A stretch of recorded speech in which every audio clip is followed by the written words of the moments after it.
Hey guys, I'm here to answer some common questions for you. Mostly it's going to relate to how much does it cost to learn to fly? This is a really difficult question to answer because there's no one size fits all when it comes to learning to fly. Everybody learns at a different rate. Everybody has different schedules that don't allow them to fly as often. And if you're not flying as often, you're not going to stay as proficient. You have weather delays. Some people catch on to the flying part right away, and some people catch on to the knowledge part right away. If you need more ground instruction than you do flight instruction, then it might be a little cheaper. If you need more airplane time, it's going to be more expensive. So the price really varies, and there's no set price that we can give you.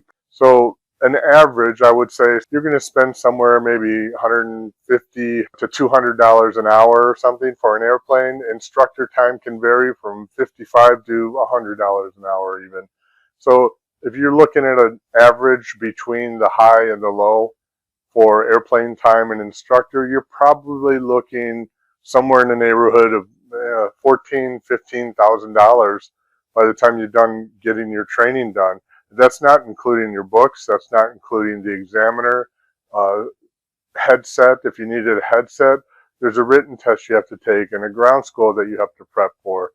Those are more money too, and you could spend an additional $2,000 for those kind of things. So if you want to learn to fly, it's not cheap nowadays for sure, but what you can do to save yourself money, it's not necessarily about going out and finding the cheapest airplane and the cheapest instructor, because those could cost you money.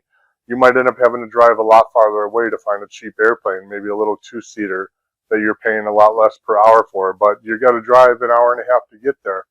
And your driving time and your time is going to be valuable too, and so is gas. You also have instructor rates. Well, there's many different levels of instructors. There's new ones that just became an instructor, and then there's experienced instructors that know how to get a message across easier to you. And those instructors, the more experienced instructors, are going to probably help get you through quicker than you normally would. There's a minimum of 40 hours of training in the airplane you have to do to get your private pilot certificate.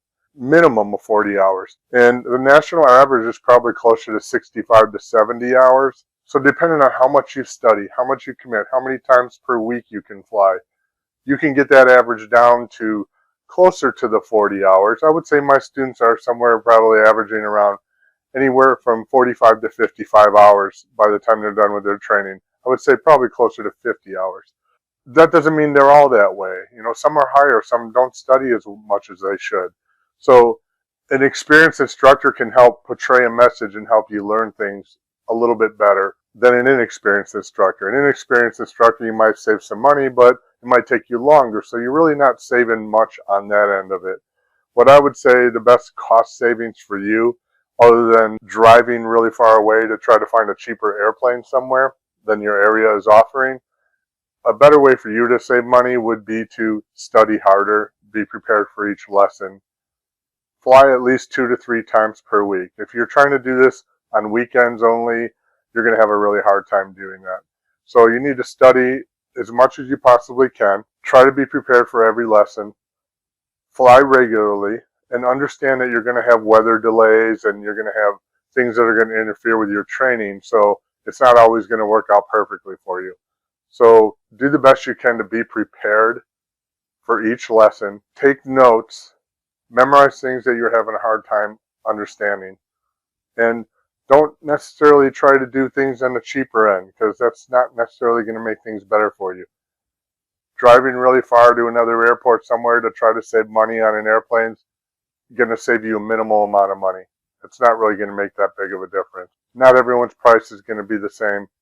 So just understand that it's going to take a little effort on your part, and that's the best way for you to save money. But ultimately, by the time you're done with your supplies and everything like that, you're going to be somewhere in the $16,000 range, something like that, to get a private pilot certificate by the time you're done. And that's averaging out between the low and the high end of instructor rate and airplane rates. You might make a difference of $1,000 here, $1,000 there, depending on what kind of equipment you want to fly with. If you're going for the bare basic, the disadvantage to that is you're not keeping up with the times. Everything's going GPS related now. Everything's going advanced. Technology is advancing, and you want to keep up with that technology. If you learn something that's real basic, you're not going to have the knowledge to run everything else that's being produced with the higher technology in it. Most airplanes now have GPSs in them. They have glass cockpits. Everything's pushing that direction. So you kind of want to learn and keep up with the times.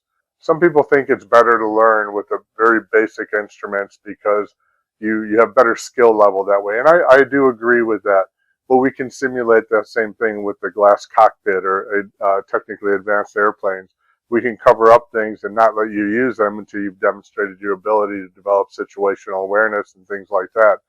Once you develop these skills, then we start giving you the benefit of using more and more of the technology. And that way you really have the skill level of a really good pilot at that point.